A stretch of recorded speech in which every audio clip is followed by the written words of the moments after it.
జరుగుతుందని స్వాతంత్రం వచ్చిన 1 year మన వాళ్ళు గ్రహించారు. ఇది లండన్ లో ప్రతిపాదించారు. ఇది మనమందరం కూడా హ్యూమన్ రైట్స్ గురించి తెలుసుకోవాల్సిన విషయం. December 10th, 1948. 1948 అంటే మనం 2025 లో ఉన్నాం కదా. 1948 నుంచి 2028 అంటే ఎన్ని సంవత్సరాలు అయితే? ఎన్ని సంవత్సరాలు? 74 years అయింది. 74 years తర్వాత కూడా మనం హక్కుల గురించి మాట్లాడుకోవడం చాలా బాధాకరంగా ఉంది.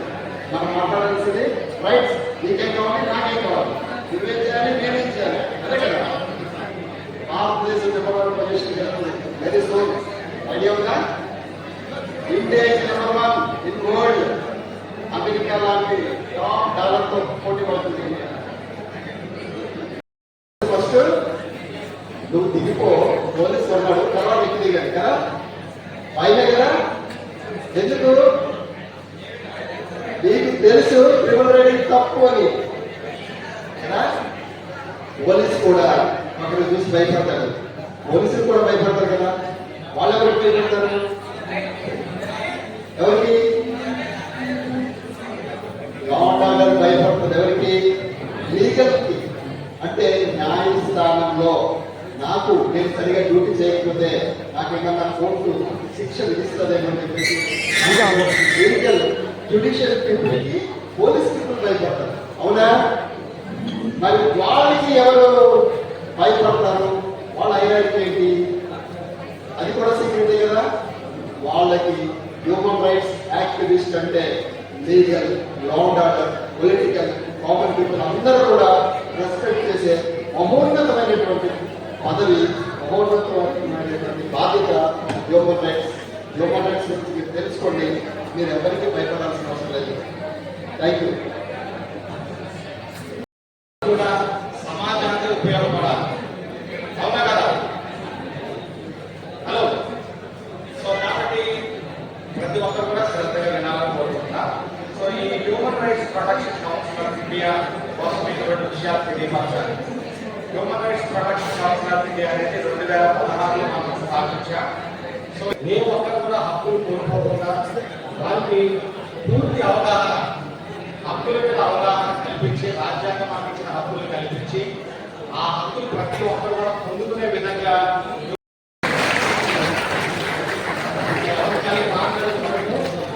చెప్పడం పడాలి.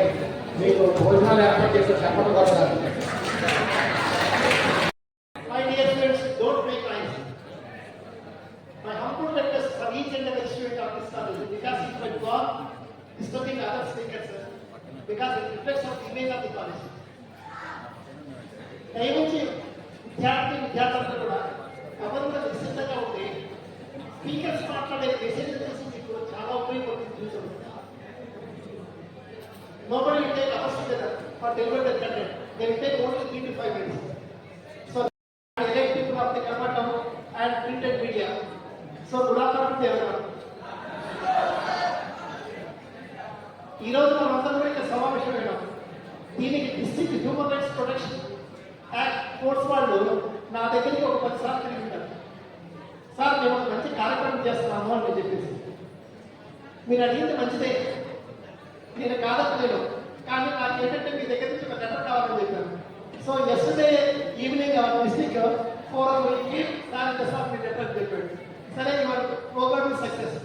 అసలు వాళ్ళు ఎలా ఫీల్ అయిపోయారంటే ప్రోగ్రామ్ జరుగుతుందో లేదా, నేను ఇంతమంది ఇన్వైట్ చేశాను, ఏమవుతుందని చెప్పేసి పాపం చాలా మంది అయిపోయాడు. జాన్పాల్ అయితే మన డిస్ట్రిక్ట్ జడ్జి చాలా మందిగా ఉన్నారు. కానీ ఎనీహౌ బ్లెస్సింగ్స్ అంటే ఏదైనా ఒక మంచి కార్యక్రమం చేసేటప్పుడు ఖచ్చితంగా మనకు ఆ కార్యక్రమం జరగడానికి అవకాశాన్ని దేవుడని కూడా కల్పిస్తాం. మన దేశంలో దాదాపు 145 కోట్ల మంది ఉన్నారు. అందరూ అక్షరాస్యం లేదు, చాలా మంది నిరక్షరాస్తున్నారు. నిరక్షరాస్తులందరూ అక్షరాస్యం చేస్తారు. చాలా మంది పేరెంట్స్ చదువుకోకపోయినా కూడా వాళ్ళ పిల్లలు చదువుకోవాలని చెప్పేసి ఎంతో కష్టపడతారు. ఏ దేశమైన ప్రపంచంలో ఆర్థికంగా డెవలప్ కావాలంటే ఖచ్చితంగా 2 చాలా అవసరం, విద్యా, వైద్యం. కాబట్టి ఎక్కడైతే విద్య బాగా ఉంటుందో ఖచ్చితంగా ఆ విద్య ఒక దేశం డెవలప్ అవుతుంది. కానీ మీరందరూ కూడా ఈరోజు ఎందుకు సమావేశం ఏర్పాటు చేశారు, ఇంతమంది స్పీకర్స్ ఎందుకు వచ్చాడు? ఈరోజు I'm so happy. One of the best from Rajapeta, he is also addressing and is conducting so many activities. And it is great opportunity for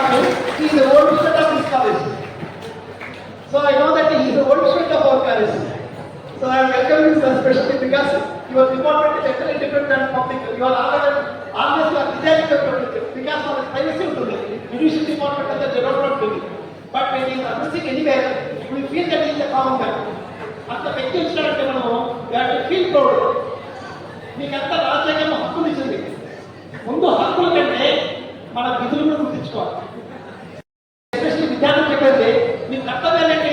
what are duties? As a student you come to college regularly and you ask what your right. మీరు కాలేజీకి వచ్చిన తర్వాత principal కానీ లేదా lecturers కానీ sir మాకు మీరు ఎందుకు క్లాస్ జరగడం లేదు అనే హక్కు ఉంది. అది హక్కు. బట్ చాలా మంది students not only in this college, in Indian college, medical college, except medical college, no student is asking these are the preferences. హక్కులు అంటే మనకి ఇచ్చినప్పుడు సార్ మాకు ఇక్కడ మేము చదువుకోవడానికి వచ్చాము కాబట్టి మీ విధి ఏంటండి యాజ్ ఎ ప్రిన్సిపల్గా regularly what the class and what conduct classes regularly. ఈ any student is asking since 5 years I have not received any complaint. What are the complaints I am receiving? Sir నాకు ఆరోగ్యం బాగాలేదు, మా నాన్న కాలేదు, మా తేజమ్మ చనిపోయింది, నేను కాలేజీ రాకపోయినాను, నాకు అటెండెన్స్ లేదు, నాకు అటెండెన్స్ ఇవ్వండి సార్, పరీక్ష రాస్తాను, పరీక్ష రాసేటప్పుడు వచ్చేసి నాకు ఏదో నేనైతే కాపీ రాస్తున్నాను. జనరల్గా ఫేస్బుక్ ఏమన్నా అంటారు, వేస్ట్ ఆఫ్ టైం. మొదటి నేను అదే అనుకున్నాను, ఎందుకంటే చాలా మెన్షన్ చేశారు కాబట్టి. అదే ఫేస్బుక్ని నేను ఒక సర్వీస్ ప్రోగ్రామ్స్కి ఒక మంచి ప్లాట్ఫామ్గా ఉపయోగించుకుంటున్నాను గత 4 ఏళ్ళుగా. అది ఎలా అంటే అది సార్ ప్రత్యక్షంగా ఉన్నారు కాబట్టి దాన్ని మెన్షన్ చేస్తున్నారు. అక్కడ ఎవరో ముఖం తెలియదు, ముఖపరిచయం ఉండదు, జస్ట్ ఫ్రెండ్ రిక్వెస్ట్ పెడతారు, వాళ్ళు హ్యాండ్ ఓవర్ మనకు తెలియదు. అయితే వేల కొద్దీ ఆ ప్లాట్ఫామ్ మీద ఫ్రెండ్ రిక్వెస్ట్ పెట్టి నా ఫ్రెండ్ లిస్ట్ ఉన్నారు కాబట్టి మొట్టమొదటిసారిగా కేరళలో ఒక తుఫాన్ వచ్చినప్పుడు సీఎం రిలీఫ్ ఫండ్కి నేను ఒక 5,000 డీడీ తీసి పంపించి ఒక పోస్ట్ చేశాను, మీరు కూడా సహకరించండి అని. చాలా మంది ఏ విధంగా రెస్పాండ్ అయ్యారంటే, సార్ అది ఎలా మాకు తెలియదు, ఏదైనా అకౌంట్ నెంబర్ ఇవ్వండి మేము చేస్తాము. అది ఏదో ఉందని చెప్పి నేనేం చేశానంటే అకౌంట్ నెంబర్ ఇచ్చాను. ఆ అకౌంట్ నెంబర్ ప్రకారం వాళ్ళు అమౌంట్ డేట్ మొదలు పెట్టారు. దాన్ని నేను ఏ విధంగా చేశాను, సపోజ్ ఒక వెంకట్రావు 5,000 ఇచ్చాడు, ఆయన ఫోటో, ఆయన అమౌంట్, ఈ రోజుకి ఎంత వచ్చింది, నిన్నటికి ఎంత, ఆ విధంగా ప్రతిదీ ట్రాన్స్పరెంట్ గా చేసుకుంటూ 1,11,111 రూపాయలని అప్పటి సీఎం చంద్రబాబు నాయుడు గారు చేతుల మీదుగా మొట్టమొదట సీఎం అపాయింట్మెంట్ అడిగితే ఏమన్నారు, అసలు ఆయన ఒక వెటకారంగా చూశాడు మాకెళ్ళి, ఆఫ్టర్ 1,11,000 ఏంటి అని ఉదిస్తున్నాను. సో ఆయన చూసి, సార్ లేదు సార్ ఇది ఫేస్బుక్ ద్వారా, అంటే ఫేస్బుక్ వాళ్ళు కంపెనీ ఇస్తున్నారా, లేదు సార్ ఫ్రెండ్స్ సార్, మీ క్లాస్మేట్స్ అన్నారు, లేదు సార్ వాళ్ళు ఎవరు ముక్కు మొహం నాకు తెలియదు. ఇట్స్ వెరీ ఇంట్రెస్టింగ్ అన్నారు. ఇట్స్ వెరీ ఇంట్రెస్టింగ్ అని 8 మందికి అపాయింట్మెంట్ ఇవ్వడం, మొత్తం అసెంబ్లీకి వెళ్ళటం, ఆయన ద్వారా చెక్ ఇవ్వడం అనేది ఫస్ట్ ముక్కు మొహం తెలియనటువంటి ఫేస్బుక్ ఫ్రెండ్స్ ద్వారా నేను చేసిన సర్వీస్ ప్రోగ్రామ్. ఆ తర్వాత దీన్ని ఒక వేరే ఒక ప్లాట్ఫామ్ ని ఒక ట్రస్ట్ ఎందుకు చేయకూడదని స్పందించే హృదయాలు చారిటబుల్ ట్రస్ట్ అని ఒక ట్రస్ట్ రిజిస్టర్ చేసేసి హైదరాబాద్ లో 2022 జూన్ 12వ తేదీన అక్కడి గవర్నమెంట్ తరఫున ఉన్నటువంటి హ్యూమన్ రైట్స్ చైర్మన్ చిన్నప్ప గారి చేతుల మీదుగా దాన్ని లాంచ్ చేయడం జరిగింది. ఆ రోజు మన గిరిబాబు సార్ కూడా స్వయంగా ఉన్నారు. సో ఇవన్నీ చూసి ఆ రోజు సర్వీస్ ప్రోగ్రామ్ కూడా చేశాను. ప్రతిదీ రీసెంట్ గా మన విజయవాడ ఈ మధ్య 1 year బ్యాక్ వరద ముప్పు అప్పుడు కూడా నియర్లీ 1,50,000 రూపాయల సరుకులు ఎవరికైతే సరుకులు అందలేదు ఆ ఏరియా వెళ్ళి చేశాను. ఇంతెందుకు మీ కడపలోనే గత ఏడాది మన బ్లైండ్ స్కూల్ మా హ్యూమన్ రైట్స్ మెంబర్స్ ద్వారా వాళ్ళందరూ దుప్పట్లు అవి పంచడం జరిగింది. అంటే ప్రతి చోట వాలంటీర్లు స్వచ్ఛందంగా వచ్చేవారు ముందుకు వస్తున్నారు కాబట్టి, సో దీని సోషల్ మీడియాను సభ్యమైన రీతిలో వాట్సాప్ కానీ అవి కానీ రకరకాల యూట్యూబ్ సరైన రీతిలో ఉపయోగించుకుంటే అది యూత్ కానీ దేనికి అందరికి ఉపయోగపడుతుంది. సో ఆ తరహాలో మీరు కూడా సామాజిక మాధ్యమాన్ని మంచికి ఒరిగే ఉంచి మంచి పౌరులు ఎదిగి మీ విజయానికి బాటలు వేసుకుంటారని తెలియజేస్తూ, నిజంగా ఇటీవల కాలంలో మా సంస్థ ద్వారా నిర్వహించినటువంటి ఇలాంటి సమావేశం this is the first one with large members along with students. Students ఇంతమందితో చేయగలిగే గొప్ప. సో మన మిత్రులు కడప జిల్లా చైర్మన్ డేవిడ్ కళ్యాణరావు గారికి హృదయపూర్వక ధన్యవాదాలు తెలియజేస్తున్నాను. నాకు ఈ అవకాశం ఇచ్చినటువంటి పెద్దలందరికీ మరోమారు thank you very much. Thank you all. Thank you. ఇంకా బాక్స్ అంటే బాక్స్ కోర్టు సినిమా చూశాను. చెప్తాను బాక్స్ గురించి చెప్తాను. చాలా ఇంట్రెస్టింగ్ సబ్జెక్ట్. ఎందుకంటే సినిమాలో చూపించుంటారు.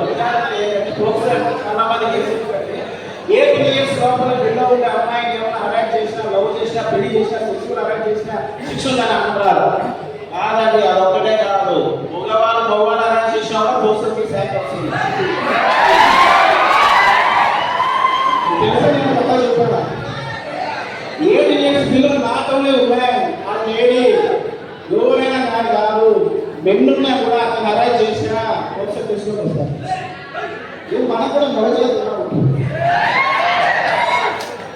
నెక్స్ట్ ఇప్పుడు చెప్పండి క్లోజ్ చేసేస్తారు. ఇంపార్టెంట్ చెప్పేస్తారు. Next cyber crimes. ఇది అందరికీ చాలా మందికి ఆన్లైన్ వచ్చేస్తారు, సాఫ్ట్వేర్ వచ్చేస్తుంది, దాని ఓపెన్ చేస్తే అకౌంట్ మాయమైపోతుంది. అయితే స్టూడెంట్స్ ఇలాంటి సమస్య లేదు. ఎందుకంటే మా దగ్గర ఇప్పుడు మేము తొందరగా ఇచ్చేస్తాం అంతే కదా. పెద్దలకి ఈ సమస్య అలా అంటారు. ఓటీపీ ఏదైనా చెప్పేస్తారు డబ్బులు ఇస్తాం ఒక 500 కోసం. కాబట్టి మీరు కూడా మీ పెద్దలు చెప్పండి. ఇంట్లో ఉన్న పెద్దలకి అవగాహన కలిపి ఏ విధంగా ఏది వస్తే ఆ ఓపెన్ చేయండి. ఏ సాఫ్ట్వేర్ ఏ టీపీఎం వస్తుంది దాన్ని ఓపెన్ చేయండి. లక్షలు అయిపోతాయి చెప్పండి. ఆ డబ్బులుంటే మాకనే డాడీ మీరు అడగాలి. ఆ డబ్బులుంటే మాకనే ఖర్చు ఉంటాయని అడగండి. పోగొట్టుకోవాలి. Next online bettings. ఎంతమంది క్రికెట్ బెట్టింగ్స్ వెళ్తున్నారు చెప్పండి స్టూడెంట్స్. Very good. అది మీరు మొత్తం నుండి సాంప్రదాయ డ్యాన్స్ చేసే క్లాస్ అడగాల. సబ్జెక్ట్ విజువల్స్ అనేది క్లాస్ అడగాల. అదే పవన్ కళ్యాణ్ ఓజీ ఏదో పడదు. పవన్ కళ్యాణ్ అంటే కొద్దిగా రెస్పెక్ట్ ఇద్దాం. నేను ఆ లాస్ట్ మీరన్నా కుర్చీలో వచ్చిన గోడ కట్టుకుంటా కాలేజ్ మన లాస్ట్ టైం చేసండి. మనం ఎప్పుడు లీవ్స్ వ్యవసాయం మన పార్టీలో మన లైఫ్ స్టైల్ అయిపోయినట్టే కాదు. నా లైఫ్ స్టైల్ ఎప్పుడు తెలుస్తా అంటే జైలు మీలాగా తెలుస్తుంది. ఏదైనా అండి జైల్లో లైఫ్ తెలిసిపోతుంది. అందుకని వెళ్తామని కాదు, మీరు జాగ్రత్త పడాలని చెప్తున్నాను. ఇవన్నీ మీటింగ్స్ మీరు అవగాహన కోసమే ఊరికే చెప్పట్లేదు. ఎంతో వైపులు పోతున్నాయి. సిగరెట్ అని చెప్పట్లేదు. నేను డ్రగ్స్ అంటే ఉన్న డ్రగ్స్ గురించి చెప్తున్నాను. అది నెక్స్ట్ చెప్తాను.